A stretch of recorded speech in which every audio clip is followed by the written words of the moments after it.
You are the chosen one.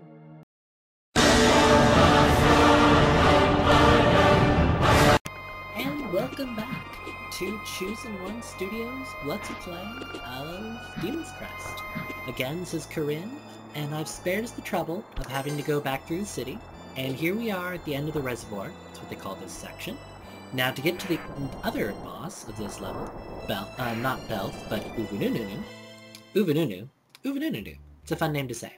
We had to bash that out of the way using the dash, which can destroy some things. It's usually fairly obvious. That down there I call this crinkly old man zombie. I forget what its real name is.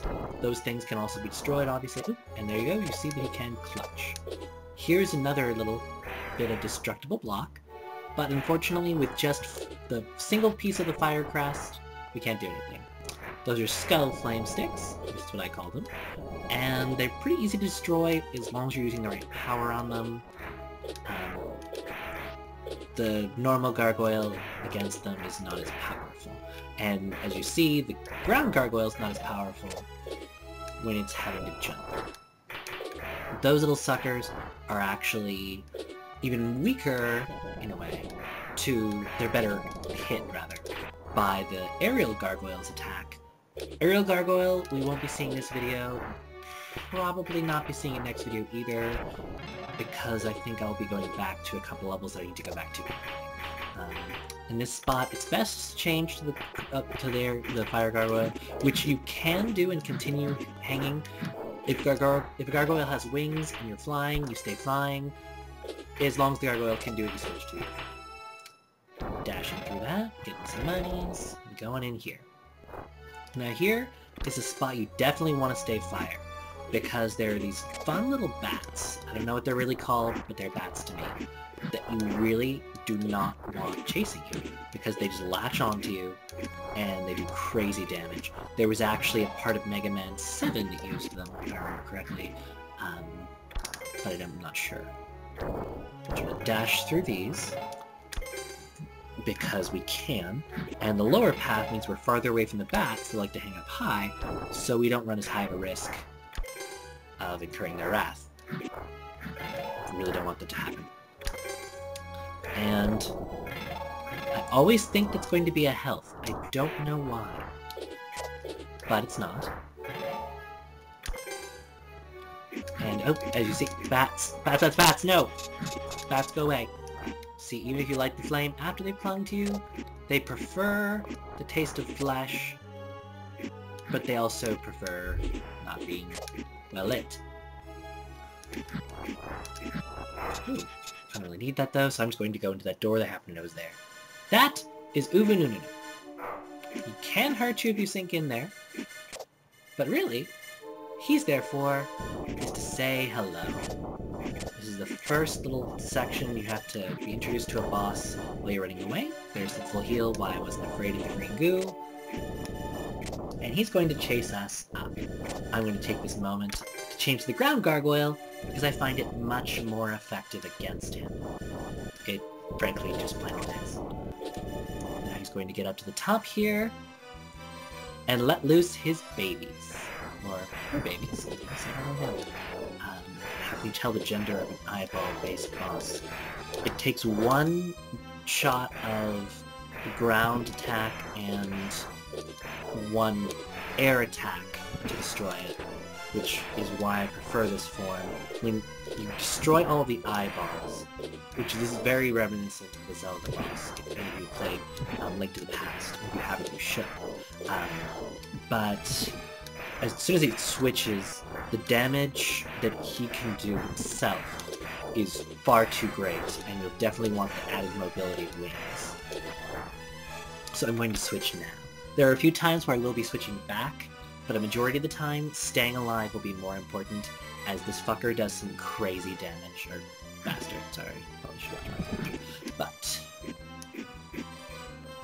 he'll fly around, and he locks onto you. He'll shoot out very gross green slime from his pupil, which will enlarge. He's on something, obviously.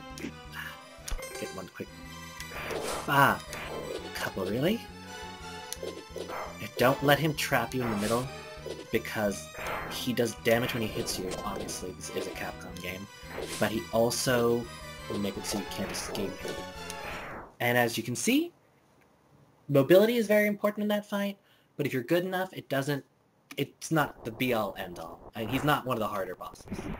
And then when he dies, he burns up to a crisp, and he drops this little greenie. You also can't sink in as far anymore. And you get the piece of the fire crest called Buster. With it, you can break through stone. So, what better way to illustrate that than to pause this video for a moment and just jump to a few of the spots where we're going to be breaking some stone. You'll see me in a moment.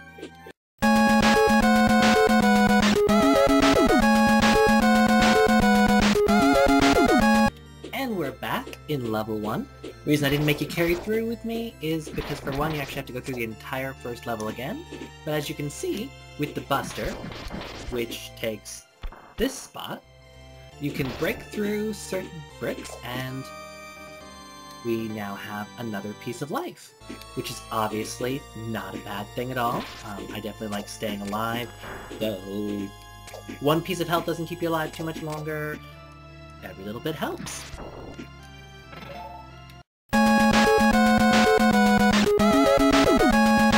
Remember this level? You should! We were just right here. One big annoyance that this game has, which I will apologize for right away if I've enticed you into playing it, you will have to do a lot of backtracking. It's very Metroidvania-like. And now we have our second Vellum, which we will be collecting all of them. You have to be able to fight the Dark Demon, which is definitely a battle worth doing, if only for the sake of the fact that it's just plain old more satisfying. The Buster fire is also stronger, as normally it takes 2 attacks with fire to kill the fire things, which I will show in just a moment, because there's some of these bastards down here. I'll switch to normal fire for a second just so you can see. It's taking more than... See? I don't even think you can. Buster is definitely going to be the replacement for my normal attack at this point, if only because there is a fair amount of stuff that can be broken open with Buster, especially in the next level, and having it on is just a good idea. I mean, when you get an upgrade, you use it, right? There were a few more blocks that were breakable in this section too, down the lower path. This one contains a life map, which I think I actually missed my last time I was playing through when I was preparing for the Let's Play. There's one other spot up here that has it. However, I'm going to see very briefly. This section is really just more of a shortcut. Those ghosts, by the way, I didn't mention this before, they are completely immune to your attacks. They're fire-eating ghosts, that's what the manual calls them, which means, hey, all of your attacks right now are fire, so good luck trying to damage it. Just don't try.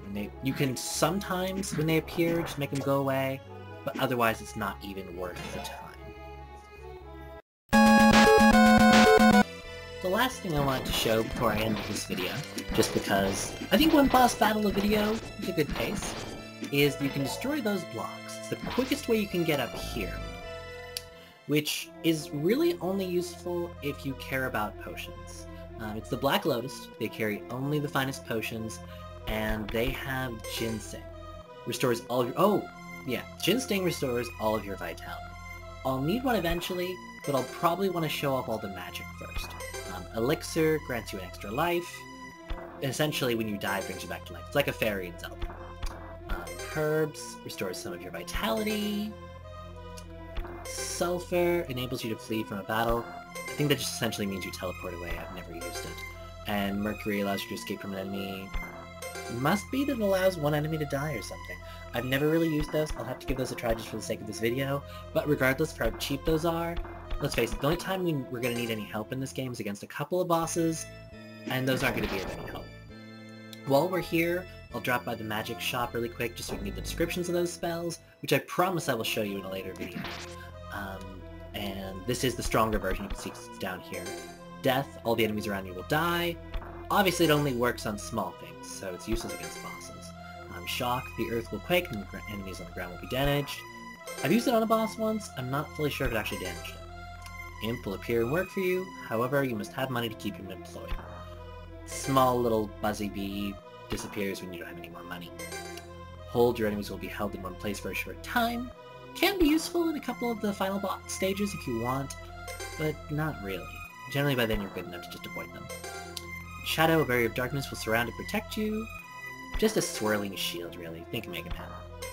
Which, obviously, a lot of this game is very similar to. One thing is that if you talk to this guy, when you have a different firepower, he'll still act just the same. So now, we said that, you know, it says that they're hunting me down. General Arma specifically.